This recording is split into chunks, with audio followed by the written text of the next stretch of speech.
We're going to get to church every Sunday. I'm used to that. I know y'all are fired up about hearing me tonight, but I want to keep this short and sweet. I was working out up at the football training facility this afternoon. One of the things I volunteered my time to do is to be the chaplain for Texas Tech football. It seems like everywhere I've ever served, I always somehow get a foot in the door and end up being chaplain for some athletic team. And I ran into Brad Pearson. He was working out in the 215 group, and I was telling Brad today, I said, I was going to be at the Fido House this evening. I said, they asked me to come over there. I said, Jeremy asked me to come over there. And he said, what are you going to talk to them about? And I said, I want to talk to them, they want some ideas on party banners. He said, man, you got to open with that. That's hilarious.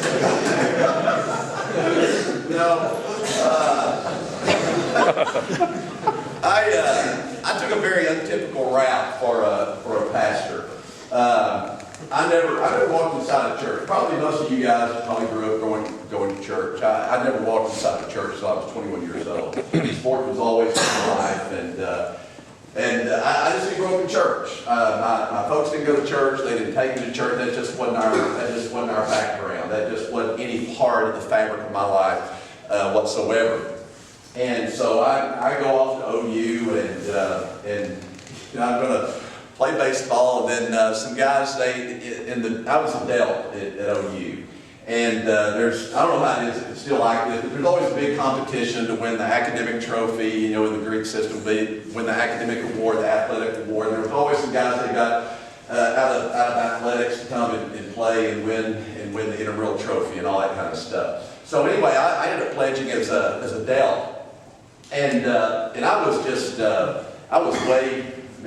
way immature, too immature to really be a part of that. And because just my competitive nature, I'm all in, and it's just everything is just over the top. I mean, if I don't do anything halfway, I go hard.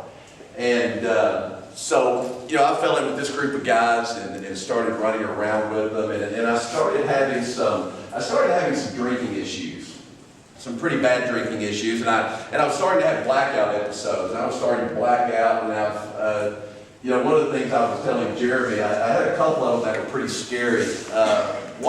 Anybody here from Tyler? All right, well, I'm from Tyler, and one of my blackout episodes, I woke up in my bathroom in Tyler, in my parents' house in Tyler. I don't even know how I got there. We had gone out that Friday night, a pledge class event, and I woke up early the next morning, and I was hugging my commode. I was on the ground around my commode hugging it, and I was in a pair of sliding pants, and I don't know how I got to Tyler. I don't even know how it happened, and I happened to look up at the clock, and it's like 6:30 in the morning, the sun's shining, and I'm thinking, oh man, this is going to be bad, because my dad gets up about 5:30 or 6. And I remember walking in there to the den, and he was sitting there at the table with the paper, and I just remember walking in. I tried to be all cheerful. Hey, Dad, what's up, man? Thought I'd come home for the weekend.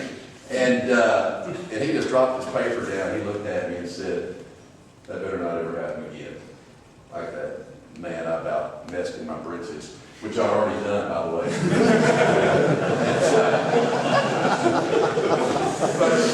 So I was on this fast track to nowhere. And, there's a lot of dynamics, and in that my last blackout episode I remember having, this really was the catalyst because I was kicked out of school about 3 weeks after this, my last blackout episode. It was Thanksgiving. We had some big party at the Dell House there, and the houses are real big. I mean, you live in the house. When you pledge, you live in the house for 3 years, just to keep full occupancy. We had this big party the night before Thanksgiving break, and I remember waking up. I woke up the next day. It was Thanksgiving Day. I was supposed to be in Tyler for noon family reunion, big family meal and everything. And I woke up the next day after this party, and I was laying on the floor, and I couldn't get up, and I was trying to get up, and my head was stuck to the floor, and I bled out, there was this big pool of blood around my head. And apparently what had happened, they locked me in the room. My buddies had locked me in the room, and I started kicking the door. And the air conditioning vent fell out and hit me in the head, and then I was just on the floor. And I looked at my watch, and it was like 3 o'clock in the afternoon, Thanksgiving Day. Well, they don't have cell phones back then. And so I go rolling into Tyler about 9 o'clock that night on Thanksgiving Day. Man, I'm the only one in the house. Nobody's in the house, at the fraternity house. And so, again, I'm on this fast track to nowhere. And, I wish I could go back. If you look back, you always wish you could go back, because fraternity life has been such a wonderful experience if I'd had the maturity to appreciate the opportunities it gave me. The opportunities to build relationships, to interface with people, adult leadership that are involved in helping you guys to be what fraternity life is really designed to be. I wish I'd had the maturity to go back and to embrace that and to experience that. I was just too young. I was too immature to make wise decisions. I do remember walking down the hallway every Tuesday night in the Dell house whenever we'd get called over there for our lineups. And there was always a group of about 5 or 6 guys in a room. And I remember asking one day, I said, what are those guys doing there? And they were all huddled up around there, and they said they're having a Bible study. And I started laughing. I thought he was joking with me. And I said, a Bible study? I said, why are they studying the Bible? And so these guys were having this Bible study, but I was always intrigued by that, and I never would go in there to see what it was about. I always thought that was kind of creepy. And really my whole attitude towards Christians, only Christians I knew in school, when I was in high school growing up, in Tyler and Robbie Lee High School, the guys that called themselves Christians, man, they were guys I didn't want to be.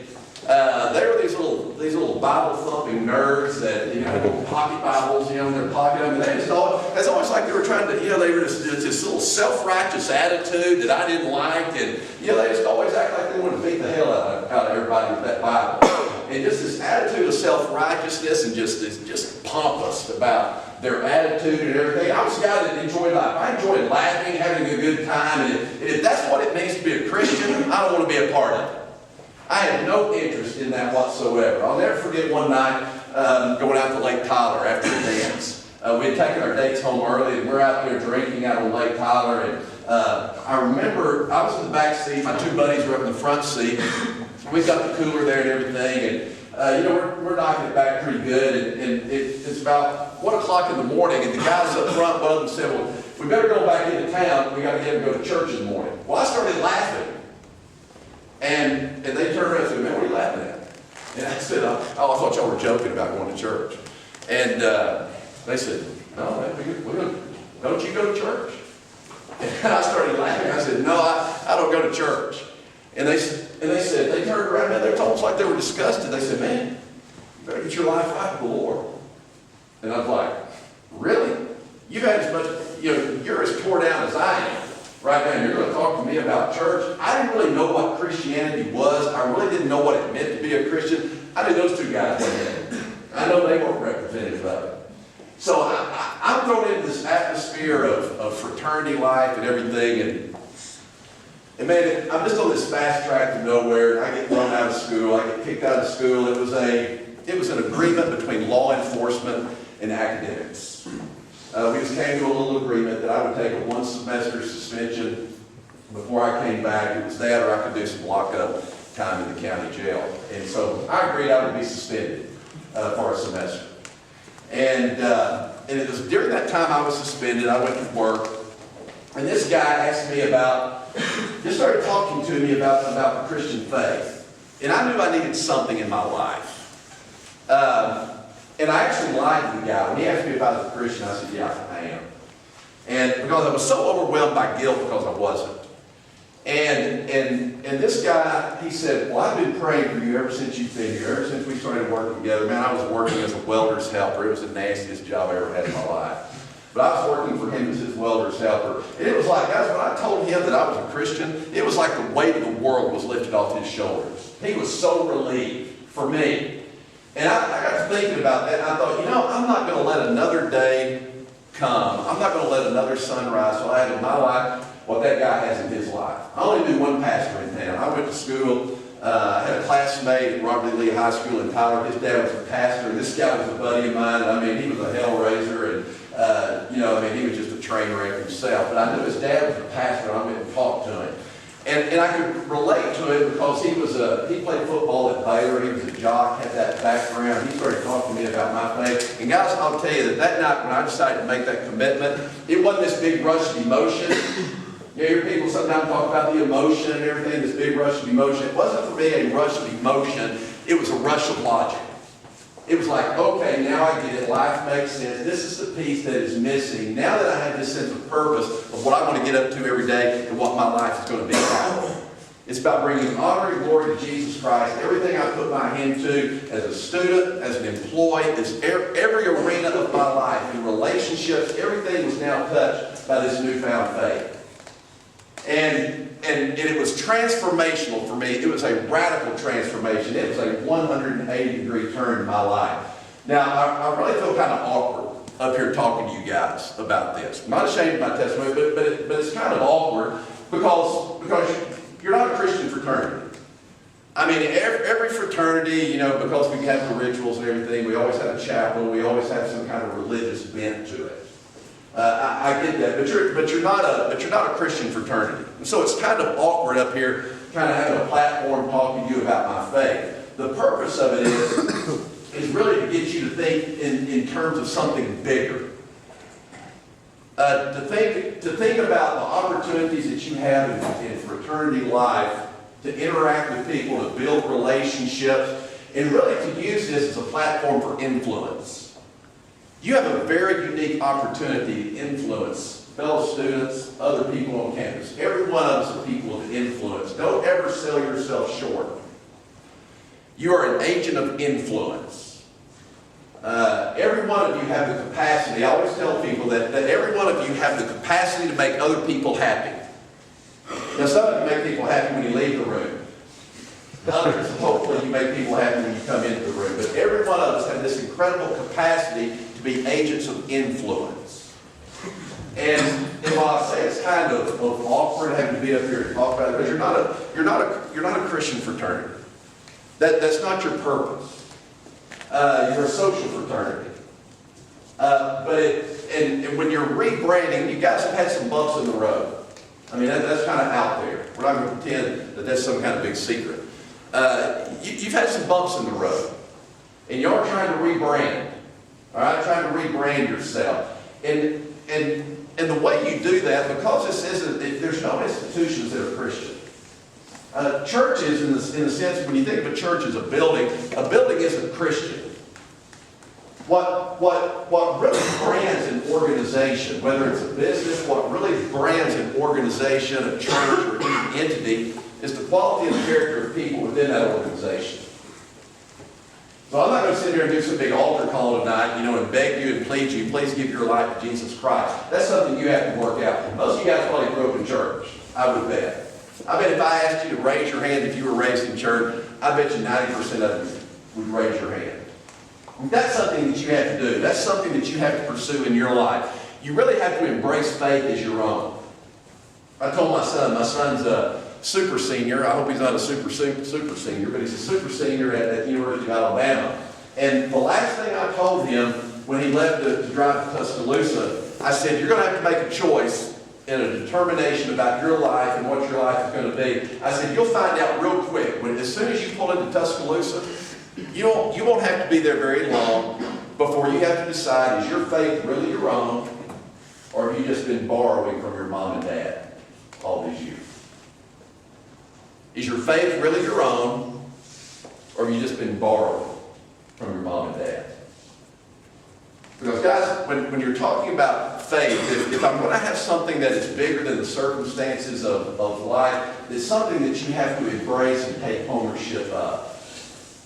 It's something that informs every area of your life. I always tell I tell students all the time, one of the things I tell our student athletes, our football players, and we have like 90-95% attendance at chapel. Now granted, most of them think it's a rabbit's foot. They're just going because they're going to get good karma from God because they show up in chapel. We didn't have much karma this year. We didn't have much. But one of the things I tell and I would tell you, you're not. What's a Christian fraternity on campus? Bucks, something like that. You're not Bucks, you're not men of God, or whatever else they call it. But you have a very unique identity. And the quality of this organization, the quality of the Phi Delts, it's not a great fraternity because you got these Greek symbols out in front. It's not a great organization, it's not a great fraternity just because you call it the Phi Delta House. This is a great organization, this is a great fraternity, this has a great tradition because of the legacy of people that have come through here. You're standing on the shoulders of others who have come before you. And you're trying to rebrand, you're trying to recreate, you're trying to get a different kind of identity from what flew on a banner 6 months ago. And I get that. But the way that's done is by individuals who make great decisions. Individual Phi Delts who determine to make good decisions. That's what I was going to tell you earlier about what I tell the football player. I'm not going to say to you, man, you're never going to go to a club, you're never going to do this. I didn't do that with my own son. You're going to experience college life. But man, don't lose your identity. Be who you are. Keep your head on a swivel. This is what I tell the football players all the time. Man, keep your head on a swivel. When you're going into these places, know what's happening around you. Be aware, have an awareness, have a 360 awareness of what's happening around you so that when things start going down, you can extract yourself. Or maybe you can be the one to interject to make a difference. Be aware, 360-degree awareness of what is happening around you all the time. This is a great organization. This is a great fraternity. You guys are a part of a rich history and tradition on this campus. And not just Phi Delts and Texas Tech campus, you're a part of a rich tradition nationally in the Phi Delta family. It is a great organization and it's a great fraternity, not because of the name on the building, because of the men within. It's you. You make a difference every day, not just here. You make a difference on campus every day. Seize the opportunities that God gives you to make a difference. Have a bigger view of life than just the moments of fun and pleasure that are presented to you. See a bigger picture. See bigger possibilities. I really kind of wanted this to be a dialogue, see if you guys had any questions for me. I know you probably just want to get out of here. Talk to them about what you said, 97% of kids go up to college and don't get back in church. Yeah, there's an interesting statistic, like if you grew up in church, as I mentioned, that there's statistics that show that 75% of students who grew up in a high school youth group or in a church youth group, junior high and high school, 75% of those never go to church in college. And that's not what I was talking about earlier. If you're one of those that's your history, that's your background, that's your upbringing, you're at a point where you really have to make decisions about, is that going to be yours, or have you just been borrowing from your parents all this time? And a part of this, guys, one of the things part of the role I've always embraced in being a chaplain is that when you probably heard I was coming here, I don't know if it was pre-announced that we're going to have the pastor of First Baptist Church, Lubbock, come and speak to you guys. I know what my reaction would have been when I was I had this stereotype, and I'm sure you have a stereotype in your mind when you heard the First Baptist Church pastor. And a part of what I'm going to do, and part of what I hope any believer would do, is we need some real guys out there who are men of faith, who are real people, not these hokey, nerdy guys that walk around thumping Bibles all the time. I had this sense, when I had this sense of calling to ministry, really it was about 3 months after my conversion. And guys, let me tell you how this impacted me. If you're struggling academically, faith can make a difference. Because when I went back to college, let me tell you what happened. My grade point was so low after 2.5 years. My grade point was so low that the next 80 hours that I needed to graduate, the next 80 hours I had to have a 3.85 to bring my GPA up to 2.25 so I could graduate. I had to have a 3.85 over the next 80 hours to graduate with a 2.25 GPA. That's my grade point average. I graduated with a 2.25. I'm probably the only guy in the history of seminary. A seminary is just it's a graduate school, masters and PhDs. I'm probably the only guy I know of that actually went to seminary on probation. I mean, that's just unheard of. Nobody goes to seminary on probation. I did. I was on probation for a year because of my academic background. But you know what? My faith made all the difference. I took every competitive bone in my body and I put it in the classroom. And I took on this idea that because I'm calling myself a Christian, I want to be a better student than the guy across the aisle from the guy across from me that may not be a Christian. I'm going to represent Christ in the classroom. It just kind of impacted every area of my life. All right, no other comments, questions, observations? Dr. King? How about the young man who's he's struggling? He sees his buddies, or he has mentors, but it's also a question that he hadn't fully developed yet. I mean, what do you say to that guy? On the whole question of faith? On the whole question of faith, does he feel guilty? Does he feel? No, there's nothing wrong with, God allows us to ask questions. And, I had a lot of conflicts. One of the things I tried to do, because I was struggling with the whole thing about the existence of God, and I was trying to get my mind all the way around. I mean, I can remember as a 21-year-old college student when I was really struggling with what life's really about, and there were just so many things that, I kept trying to get my mind around God, going back billions of years and in time and what was before God. It was mind-boggling for me. I couldn't get my mind around that. But what I finally came to terms with is dealing with the person of Jesus, who lived and died 2,000 years ago. And 2,000 years ago, that's recent history. And there's like 15 extra biblical, outside of the Bible, there's actually 15 historical documents that talk about the man Jesus. And so while I couldn't get my mind around this idea, this concept of God, that was just too big for me, I really had to deal with this issue of the person of Jesus Christ that lived 2,000 years ago. And that there's a lot of historical data that gives support to the man. I mean, you don't even find a legitimate secular scholar. There's not a history professor on Tech campus that would even toy with the idea of a mythical Jesus. That's a ludicrous notion. The idea of a mythical Jesus is sometimes you're, well, Jesus, he didn't really exist. Well, you wouldn't even find a professor at Texas Tech that would, it's just absurd. Because the historical data is overwhelming that he did exist. But there's nothing wrong with having intellectual struggles. I'll be transparent with you and honest with you. I've been teaching Scripture now for all of my adult life, and I have more questions than I do answers.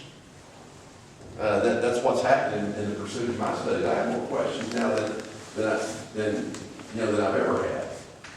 It's not that I doubt, but God respects intellectual pursuit. And really, you don't have to have a conflict with faith and science. I've never bought into that. In fact, I have this little thing I do where, evolution has somehow become a bad word in Christian circles. They act like the word evolution is some kind of anti-Christian notion. Evolution is a great word. And I have this series of questions I ask people, and they'll raise their hand to every one and give the answer, and I'll talk about survival of the fittest, and after they answer the question, I say, well, I've got bad news for you. You're an evolutionist.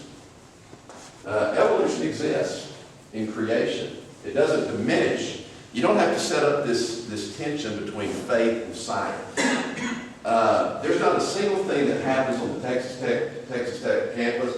There's not a single thing that happens in a scientific laboratory on your campus that conflicts with the Christian faith. Now chill on that for a little bit. There's not a single thing that happens in a laboratory at Texas Tech that conflicts with your faith.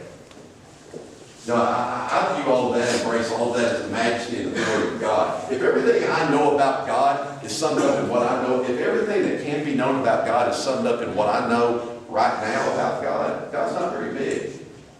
And so as I see all these wonderful scientific discoveries, I just embrace it. I go, man, God is so much bigger than I ever realized. And so don't ever the Bible's filled with guys who were skeptic, doubting Thomas. You know, Jesus presented Thomas evidence. He said, Thomas said, unless I can see, unless I can touch it, I'm not going to believe. And Jesus didn't mind that. He said, here, Thomas, touch my wounds, touch my side. So don't ever get caught in the trap that faith somehow is a very narrow worldview. If faith is rightly understood, it is a very broad perspective. It's a very broad view of life in the universe, in our existence. Good question. Bobby, we'll speak to the advice you gave your kids about carrying the Christian flag and the commitment that goes along with that. Jumping in with both feet. Yeah. That's one of my favorite things that you say. Yeah, I used to always tell my kids, when they were in high school, and really, one of the things that always bothered me, you see these churches that, especially in our tradition, we start baptizing all these 5- and 6-year-olds who don't have a clue what they're doing. And so all of that is really kind of, I always said my kids, both of my children were baptized like at 8 and 9. They did the little Baptist thing and came down the aisle, and filled out a little membership card, and we got them baptized and all of that. But what I said is, by the time they get junior high and high school, that's when they really have to start making decisions. They're really going to have to start making choices about their life. And I remember telling, especially my son, I remember telling him, I said, if you're going to go to the dark side, then go dark. People, I can remember church members being shocked when I said that, but I tell my high school son, I said, if you're going to go dark, man, go dark. If you're going to go to the dark side, the little dark side, man, I want you to be great at whatever you do. If you're going to go to the dark side, go dark, man, jump in with both feet. Be the very best dark side you can be. Man, go for it. Run with it. Be dark. But don't play both sides of the fence. If you're going to be one of us, I said, because if you're going to go dark, if you're going to live on the dark side, and then you're going to come over here and sit with the youth group on Sunday, and they all know you're a phony, they know it's not real, you end up hurting us more than you help us. You hurt the cause more than you help us. And that applies to your life. Man, when you're out on campus and you're a Fidel, man, I hope that surely that creates some pride in you. About who you are and what you're representing, that you're standing on the shoulders of others. And again, I don't have this great expectation, and you don't have the burden of bucks or MOG or whatever it is. You don't have that burden as a Fidel to carry that flag. But if that's who you are, if you call yourself a believer, follower of Christ, if that's something that you take serious, carry the flag, man. Either go dark or get off. Get on or get off. One way or the other. But it's about keeping who you are, knowing who you are. A lot of this, man, I just wanted to find my place on campus at OU. I just wanted to fit in with somebody. And so I kind of got lost in all that, who I was, who Bobby Dagnel was. And so I was trying to be what everybody else wanted me to be. Trying to fit into different molds, trying to fit into different groups. But man, know who you are, be who you are. Be who you are. That's one of the things I found very freeing about my newfound faith as a 21-year-old college student. Is that if I am just going to be me, I know who I am, I know what I want to be, I know what I want my life to be about. Man, I came from a background where there was a lot of shallowness. One of the things that was, you look back and you see how God used events to really shape you and push you in different directions. I was raised by very blue-collar parents. My parents didn't go to college. I'm the first one. Let me tell you, East Texas is, where's the guy from Tyler? Right here. Yeah, once you get out of Tyler, it's pretty redneck. East Texas can get redneck. East Texas can get redneck real fast. And my family are all a bunch of rednecks. And I'm the only one in my family that's ever been to college. I'm the only one since then that's ever been to college. Nobody else has been to college. And so I came from a very, very blue-collar background. But athletics got me running with a different crowd. They got me running with the up and in Tyler. And Tyler has a big event every year called the Rose Festival. And I was an escort to the Rose Festival my freshman year, sophomore year at OU. And, these were people, and I had an attitude back then, guys, and some of you may have this attitude right now, thinking, man, if I'm a Fidel, I'm going to make it in the world. It's about riding coattails. We get this secular mindset that it's about knowing people, knowing the right people, and that was kind of my attitude. I said, man, here I am, I'm escorting the Rose Festival now. I know the right people, man. I know the movers and shakers in Tyler. All I got to do is ride their coattails to the top. And I remember before you go to the Rose Festival's in October, big event, big social event in Tyler, where you have 3 months of parties in the summer. And so you go to all these parties every weekend, and all these people that I had aspired to be like. I mean, the social leaders in Tyler, Texas, these adults who are probably my age now, I was watching them, they're out there schlepping drinks to their college-age kids. They're out there as drunk as as we were as the college students. And man, it was a crisis moment for me, because these are people that I put up on a pedestal. Man, this is what it's about. If you want to make it in the world, if you want to be somebody, you got to know these people. Well, I thought, is that what my life's going to be like? Am I going to be 52, 53 years old someday? And I'm going to be at some hokey event like this, schlepping drinks to my kids? There's got to be more to life than that. And so it was a crisis for me. I look back down and see how God used those events to push me along to something bigger, something more important. All right, I'm as bored as you guys look. Tell them I can hear you preach. Tell them about the services we have at church. We have services. If you guys are ever looking for a church, and man, I invite you to come worship with us. 9:30 is a university service, really kind of designed more for university students. Probably 95% university students. 11 o'clock, we probably have. That's the bigger worship service. There's probably a couple hundred university students that are in there as well. But these are all very upbeat services, and we'd love for you guys that are looking for a church, a place to go on Sunday, to come and be a part of it. I know when I sat where you sat, I wasn't even thinking about going to church. I wish I had a little bit of balance in my life back then. Guys, one of the things I always tell our football players is that a good life it's like a three-legged stool. You have the physical, the mental, and the spiritual. And really it's all spiritual. And some of you may be sitting here and saying, well, I'm not even a believer. I don't even believe in God. Well, you're more spiritual than you think you are. Because you believe in something. Everybody has a God you wake up to every day. There's something that motivates you. There's something that drives you. You're worshiping something. What you worship is the very best of who you are, your energy, your time, your resources. I tried being an atheist. I told you, I just decided I wasn't going to believe in God. I was a terrible atheist. I was a 21-year-old atheist. I was an atheist for about 6 months. I was an absolutely terrible atheist. All I did was think about God. That's what always thrills me about atheists. There's a new generation of atheists now. These guys are angry. Well, they're angry, vitriolic. And man, they are hostile to the Christian faith. They're the ones that are saying, man, religion's to blame for all the wars and everything like that. I mean, this one atheist organization spent $25 million at Christmas putting up billboards around the country, making fun of Jesus, making fun of the birth of Jesus. Now you think about the irony of that. You're supposed to be an atheist, all right? But you spend $25 million refuting something you don't even believe in? Now, I don't believe in Santa Claus. I don't believe in the Easter Bunny. I don't believe in the Tooth Fairy. But I haven't spent a single dime trying to refute those three. They never get on my radar screen. I don't have this passion, this argument. Listen, I hope you're not believing in Santa Claus. If you're believing in Santa Claus. Santa and the Tooth Fairy, they don't even get on my radar screen. I was a terrible atheist, but I just thought about God all the time.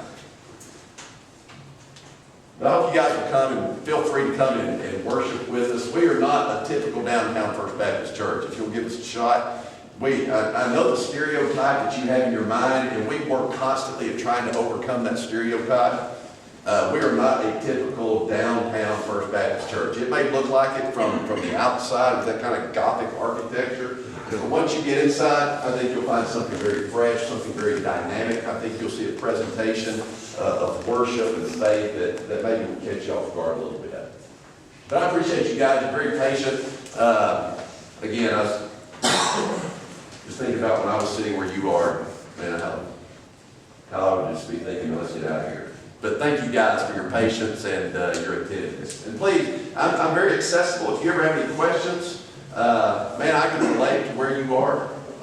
So don't ever hesitate to call me. Come by the church. I'm always there at the office. But thank you guys.